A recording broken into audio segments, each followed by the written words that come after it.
Bienvenue dans Éveil personnel, je suis Mohamed Karamoko, coach, formateur et fondateur de l'école d'enseignement des compétences de vie.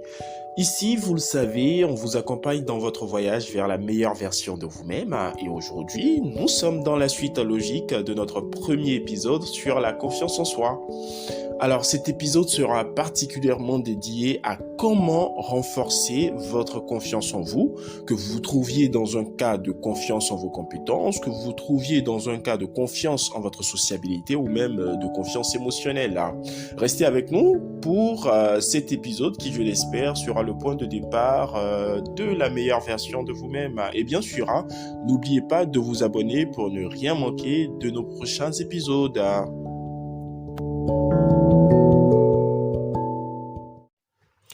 Alors, vous le savez, dans le précédent épisode, on avait parlé des trois composantes de la confiance en soi, notamment la confiance en vos compétences, qui est tout simplement la confiance que vous avez dans votre capacité à faire une tâche ou non. Ensuite, nous avions parlé aussi de la confiance sociale, qui est votre capacité, on va dire, à interagir avec les autres, à tisser des relations saines et efficaces.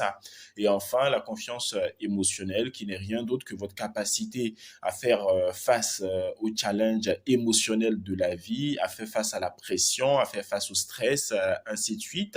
Votre façon, en quelque sorte, on va dire, de réagir face à l'échec, face au stress, voilà.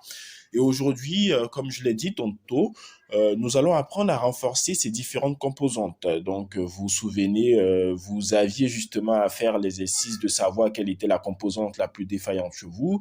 Est-ce que c'était une question de compétence dans votre cas? Est-ce que c'était une question de sociabilité? Ou est-ce que c'était même, on va dire, une question de gestion émotionnelle là?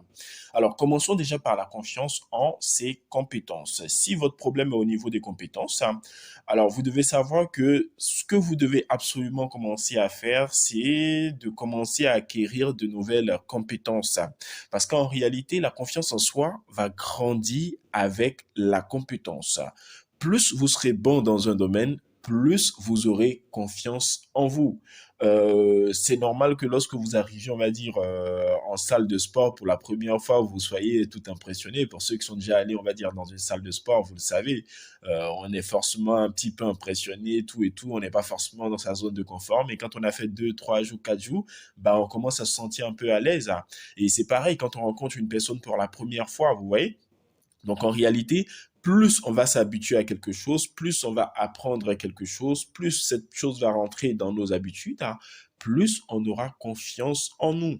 Donc ici, je vous invite, pourquoi pas, on va dire, à déjà commencer à vous fixer des objectifs réalisables, voilà, de petits objectifs que vous pourrez atteindre et qui vont petit à petit, pourquoi pas, booster votre confiance en vous. Ensuite, si votre problème se trouve plutôt au niveau de la confiance dans votre sociabilité, alors là, ce que je vous inviterai à faire, c'est un peu comme dans le cas de la confiance dans vos compétences. C'est que dans tous ces cas, ce que vous devez retenir, c'est que plus vous allez vous entraîner dans le domaine en question, plus votre confiance en vous va augmenter. Donc, dans le cas de la sociabilité, déjà, bah, je vais vous demander ce que la plupart des personnes qui ont des problèmes de confiance en sociabilité n'aiment pas faire, bah, c'est de sortir, c'est de rencontrer des personnes, c'est d'élargir votre réseau social, c'est d'établir, on va dire, de nouvelles relations qui vont vous permettre, pourquoi pas, de renforcer votre confiance dans les interactions sociales. Parce que plus vous allez faire une chose, plus vous serez habitué à cette chose et plus vous serez à l'aise à faire cette chose et plus vous allez dégager, on va dire, cette confiance en soi que vous cherchez. Et moins vous allez le faire, moins naturellement vous aurez confiance en vous. Voilà, ça part de soi, c'est tout à fait logique. Donc je vous invite, pourquoi pas, à élargir votre réseau social. Je sais c'est pas facile, mais si vous voulez, pourquoi pas, on va dire arriver à renforcer votre confiance en vous, surtout votre confiance dans votre sociabilité, vous devez rencontrer des gens, vous devez apprendre, comme dans toute chose, comme on apprend le vélo jusqu'à ce qu'on devienne bon, bah, vous devez aussi apprendre à sociabiliser. Et oui, ça peut paraître impossible dès le départ, mais sachez-le, voilà, c'est des choses tout à fait possibles. Ce sont des choses que des gens ont déjà fait, on va dire, avant vous. Ce sont des choses sur lesquelles on a déjà, on va dire, accompagné des personnes. Donc, ce sont des choses totalement réalistes et réalisables. Enfin, si votre problème de confiance en vous est plutôt lié à la confiance émotionnelle, hein, eh bien, vous devez savoir que dans ce cas, il y a une chose que vous devez absolument faire et que la plupart des personnes qui ont des difficultés au niveau de la confiance émotionnelle n'osent pas faire, bah, c'est déjà d'accepter les émotions, de comprendre que vos émotions sont normales, hein. Parce que la plupart des personnes qui ont des difficultés au niveau de la confiance émotionnelle, hein, vont refuser leurs émotions. Elles veulent pas connaître l'échec, donc elles vont tout faire pour éviter l'échec, hein, alors que la meilleure façon de connaître l'échec, c'est de tout faire justement, on va dire, pour l'éviter, parce que ces émotions justement font partie de la vie. À un certain moment dans la vie, vous allez échouer, mais les gens justement qui ont un problème au niveau de la confiance émotionnelle, qu'est-ce qu'elles vont faire? Elles vont éviter tous les challenges de la vie, elles vont éviter de prendre tous les risques de la vie, afin de ne pas justement avoir à faire face à la déception, on va dire, à la peur, ainsi de suite, hein. Et on va dire, à vivre ainsi, en réalité, on ne vit pas vraiment et on n'apprend rien du tout, en fait. Donc, l'idée, c'est d'apprendre à accepter les émotions.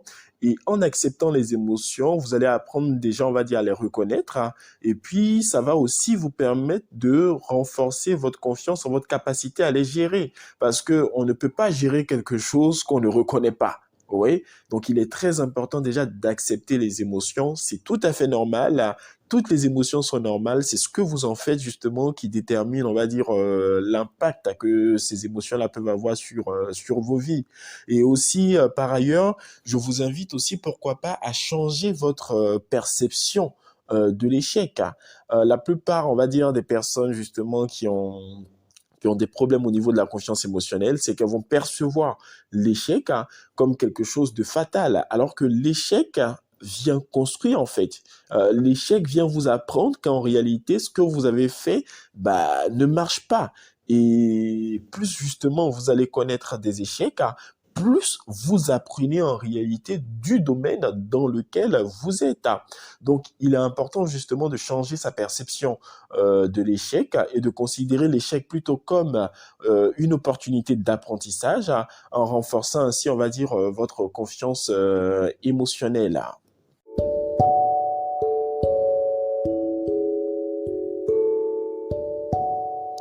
Alors, ça sera tout pour aujourd'hui. On a un petit peu fait, on va dire, le tout. J'espère que vous avez apprécié ce podcast dédié, on va dire, à la confiance en soi et comment la renforcer. J'espère que cela vous aidera, pourquoi pas, à améliorer votre qualité de vie. Et bien sûr, si c'est le cas, n'hésitez pas à liker et à le partager autour de vous. Et puis, pourquoi pas, à nous laisser des commentaires sur vos expériences, ainsi de suite, hein.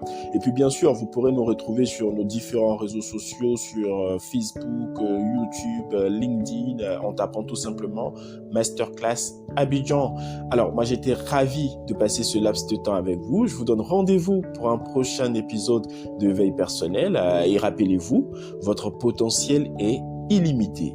Profitez-en et à très bientôt dans Éveil personnel.